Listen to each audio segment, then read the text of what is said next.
Assalamualaikum warahmatullahi wabarakatuh. Kami dari kelompok 9 akan mempresentasikan hasil dari diskusi kami mengenai kewajiban lancar atau current liabilities. Sebelum itu, perkenalkan nama saya Melati Kusuma Dewi dengan NPM akhir 400. Perkenalkan, nama saya Esther Melena Halim dengan NPM akhir 398. Assalamualaikum warahmatullahi wabarakatuh. Perkenalkan, nama saya Naila Faiza Hafiz dengan NPM terakhir 419. Assalamualaikum warahmatullahi wabarakatuh. Perkenalkan, nama saya Aldi Ratu Rahman, saya NPM akhir 415. Selanjutnya, saya akan menjelaskan sedikit mengenai apa itu kewajiban lancar atau current liabilities. Menurut IASB, liabilitas adalah kewajiban kini entitas untuk mentransfer sumber ekonomi akibat peristiwa masa lalu. Nah, terdapat 3 karakteristik esensial. Yang pertama, kewajiban kini. Yang kedua, memerlukan transfer sumber ekonomi seperti kas, barang, atau jasa. Yang ketiga, timbul dari peristiwa masa lalu. Nah, liabilitas lancar dilaporkan jika diselesaikan dalam siklus operasi normal atau dalam 12 bulan setelah tanggal pelaporan. Selanjutnya ada jenis-jenis liabilitas lancar. Yang pertama yaitu utang usaha atau account payable, yaitu saldo terutang untuk pembelian barang atau jasa secara kredit yang umumnya pembayarannya selama 3-60 hari. Nah, jumlahnya mudah diukur karena faktor menentukan nilai dan jatuh tempo. Yang kedua ada wesel bayar atau notes payable. Pada wesel bayar berbunga dicatat pada nilai nominal, jika tanpa bunga dicatat pada nilai kini atau present value. Nah, selisihnya merupakan bunga implisif yang diakruai. Yang ketiga yaitu bagian lancar utang jangka panjang. Nah, bagian jatuh tempo dalam 12 bulan diklasifikasikan lancar kecuali dibiayai ulang atau dikonversi menjadi ekuitas. Nah, utang capable karena pelanggaran covenant sering dianggap lancar. Selanjutnya yaitu kewajiban jangka pendek yang dibiayai ulang dan dividen. Yang pertama, refinancing atau dibiayai ulang. Klasifikasinya, jika perusahaan memiliki hak menunda penyelesaian minimal 12 bulan pada tanggal laporan, kewajiban jangka pendek dapat dikecualikan dari liabilitas lancar. Nah, keputusan klasifikasi didasarkan pada fakta dan kondisi pada tanggal pelaporan. Yang kedua, ada dividen yang terhutang. Dividen terhutang timbul pada tanggal deklarasi dan diklasifikasi sebagai liabilitas lancar. Dividen saham dilaporkan sebagai ekuitas. Dividen preferred kumulatif yang belum dideklarasikan bukan kewajiban, cukup diungkapkan di catatan kaki. Yang selanjutnya ada uang muka, deposito, dan pendapatan diterima di muka. Yang uang muka dan deposito pelanggan, yaitu kas yang diterima sebagai jaminan. Klasifikasi lancar atau non lancarnya tergantung pada jangka waktu hingga berakhirnya hubungan yang mensyaratkan deposito. Yang kedua, pendapatan diterima di muka atau unearned revenue. Untuk jurnalnya sendiri, pada penerimaan uang muka, kas di debit dan unearned di kredit. Saat kewajiban kerja dipenuhi, unearned di debit dan kas di kredit. Pendapatan di kredit. Saya akan menjelaskan tentang sales and value added tax payable. Nah, sebagian besar negara memperkenalkan pajak konsumsi yang biasanya merupakan pajak penjualan atau pajak pertambahan nilai PPN. Pajak ini dimaksudkan untuk mendatangkan pendapatan bagi pemerintah. Yang pertama ada pajak penjualan. Pajak penjualan ini diterapkan hanya satu kali pada saat konsumen melakukan transaksi. Perusahaan mencatat pajak yang diterima dari pelanggan sebagai utang hingga dana tersebut disetorkan kepada lembaga pajak yang berwenang. Selanjutnya ada pajak pertambahan nilai, yaitu PPN. PPN dikenakan pada setiap tahap dalam proses produksi dan saat penjualan akhir yang terjadi setiap kali ada tambahan nilai pada barang atau jasa. PPN dipungut setiap kali suatu bisnis membeli barang dari perusahaan lain di dalam rantai pasokan. Selanjutnya ada penanggung beban pajak, yaitu meski dipungut oleh berbagai perusahaan sepanjang rantai pasokan, pada akhirnya konsumenlah yang menanggung dan membayar jumlah penuh PPN sebagai bagian dari biaya mereka. Yang selanjutnya ada kelebihan dan kekurangan PPN, yaitu sistem PPN lebih mudah untuk dikumpulkan dan memiliki mekanisme perbaikan otomatis yang membuatnya lebih sulit untuk dihindari dibandingkan dengan pajak penjualan. Namun kelemahannya adalah sistem ini mengharuskan perusahaan untuk melakukan pencatatan administrasi yang lebih kompleks. Yang selanjutnya ada pajak penghasilan terutang atau income tax payable. Sebagian besar pajak yang dikenakan atas penghasilan bervariasi secara langsung dengan total pendapatan yang diperoleh dalam setahun. Perusahaan wajib mengkategorikan utang pajak dari laba bersih sebagai kewajiban jangka pendek. Secara umum, perusahaan harus melakukan pembayaran pajak secara rutin sepanjang tahun dengan mengacu pada perkiraan total tanggung jawab pajak tahunan. Besaran pajak penghasilan yang harus dibayar dapat berbeda dari beban pajak yang dicantumkan dalam laporan keuangan akibat adanya selisih antara regulasi pajak dan standar akuntansi yang berlaku atau IFRS. Selanjutnya ada liabilitas terkait karyawan. Jumlah yang belum dibayarkan kepada pegawai untuk gaji atau upah di akhir periode akuntansi diakui sebagai kewajiban jangka pendek. Di samping itu, perusahaan juga mencatat kewajiban terkait dengan kompensasi sebagai berikut. Yang pertama ada potongan gaji. Potongan gaji yang paling umum terdiri dari pajak, premi asuransi, tabungan pegawai, dan iuran serikat pekerja. Apabila perusahaan belum menyetor potongan ini, maka harus diakui sebagai kewajiban jangka pendek. Selanjutnya ada pajak jaminan sosial, yaitu manfaat untuk disediakan pemerintah, biasanya dibiayai melalui pajak yang dikenakan kepada majikan dan pegawai. Perusahaan mencatat pajak jaminan sosial dari pihak pegawai maupun majikan yang belum disetor sebagai kewajiban jangka pendek. Yang ketiga ada pemotongan pajak penghasilan. Perusahaan diwajibkan untuk memotong pajak penghasilan dari gaji setiap pegawai sesuai dengan peraturan yang berlaku. Selanjutnya ada absensi yang diberi kompensasi. Ini mencangkup absensi berbayar seperti cuti tahunan, cuti sakit, cuti melahirkan, dan cuti untuk tugas negara. Yang pertama ada hak vested dijamin dan berakumulasi. Perusahaan diwajibkan untuk mengakui kewajiban jika pegawai memiliki hak yang dijamin, tetap diupah meskipun berhenti bekerja, atau hak yang dapat diakumulasikan atau dibawa ke periode selanjutnya. Yang kedua ada hak tidak berakumulasi. Hak yang hangus bila tidak digunakan tidak akan diakui sebagai kewajiban sampai waktu absensi tersebut benar-benar diambil oleh pegawai. Dan yang ketiga ada pengakuan beban. Beban dan kewajiban terkait dengan absensi yang diberi kompensasi ini harus diakui pada tahun di mana hak tersebut diperoleh oleh pegawai. Yang ketiga ada rencana pembagian keuntungan dan insentif.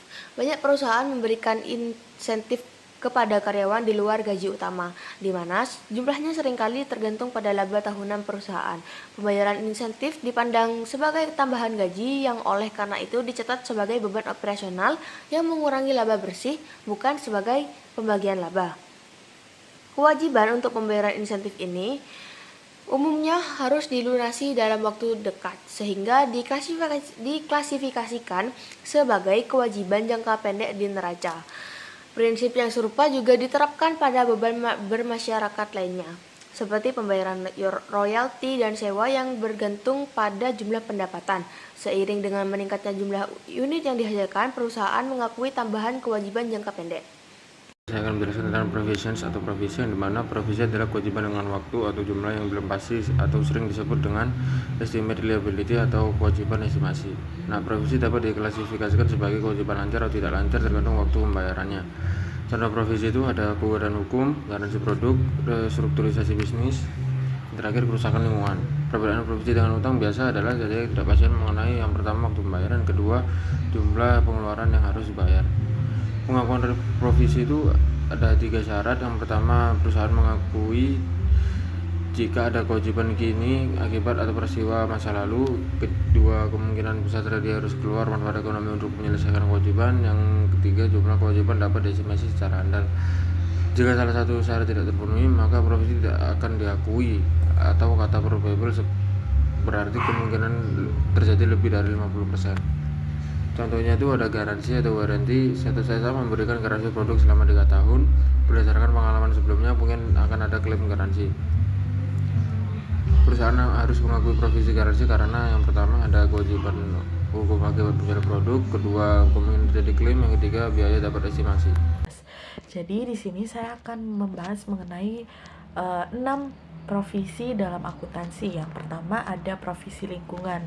Jadi Perusahaan di sini wajib mencatat kewajiban lingkungan ketika terdapat obligasi hukum terkait penghentian aset jangka panjang, seperti pembongkaran rig minyak atau penutupan tambang.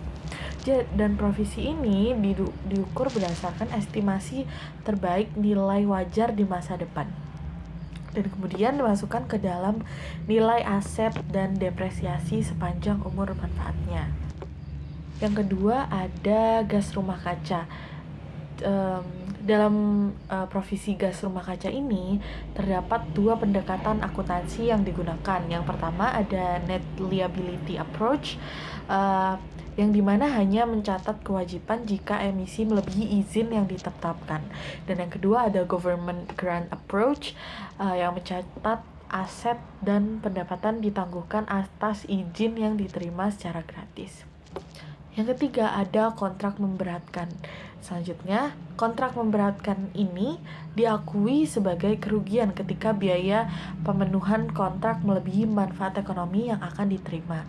Pencatatannya dilakukan sebesar nilai terendah antara biaya pemenuhan kontrak atau biaya penalti pembatalan. Yang keempat ada provisi restrukturasi. Provisi restrukturasi ini hanya boleh mencakup biaya langsung dan inkremental seperti pesangon dan penalti kontrak. Biaya seperti pelatihan staf, relokasi aset, dan biaya operasional masa depan tidak boleh dimasukkan ke dalam provisi. Yang selanjutnya ada asuransi mandiri. Asuransi mandiri ini berbeda dengan provisi lainnya. Asuransi mandiri tidak diakui sebagai provisi karena tidak terdapat obligasi dari peristiwa masa lalu, dan ini hanyalah asumsi resiko yang ditanggung sendiri oleh perusahaan. Dan yang terakhir adalah pengungkapan provisi.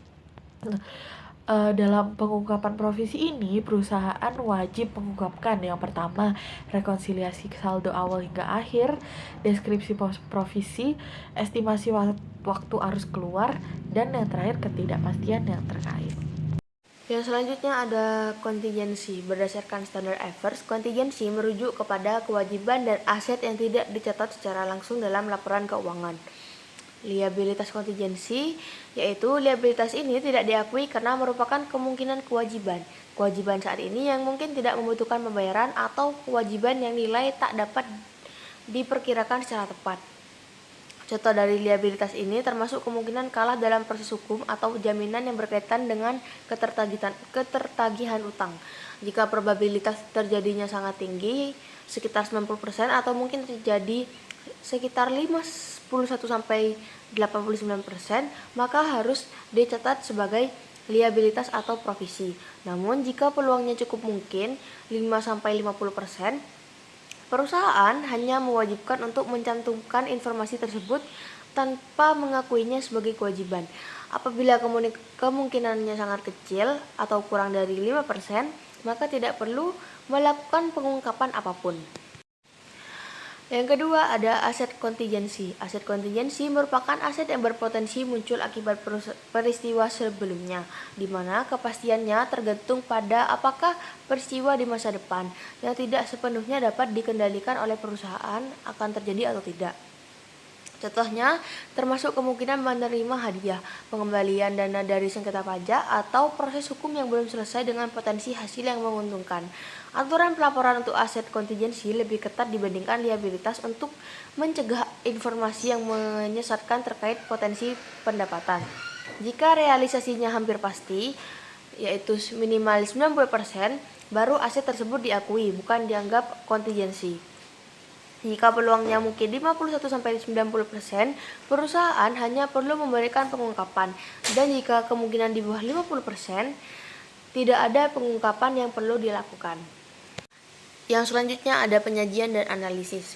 Yang pertama ada penyajian liabilitas jangka pendek. Praktiknya, liabilitas jangka pendek dicatat dan dilaporkan pada nilai jatuh tempo penuhnya. Hal ini karena periode waktunya yang singkat, biasanya kurang dari 1 tahun, membuat perbedaan antara nilai kini, present value, dan nilai jatuh tempo menjadi tidak material atau tidak terlalu besar. Dalam laporan posisi keuangan, akun-akun liabilitas jangka pendek umumnya disajikan setelah liabilitas jangka panjang. Perusahaan dapat mengurutkan akun-akun ini berdasarkan urutan jatuh tempo, jumlah nominal dari yang terbesar menurun ke yang terkecil, atau urutan preferensi likuidasi.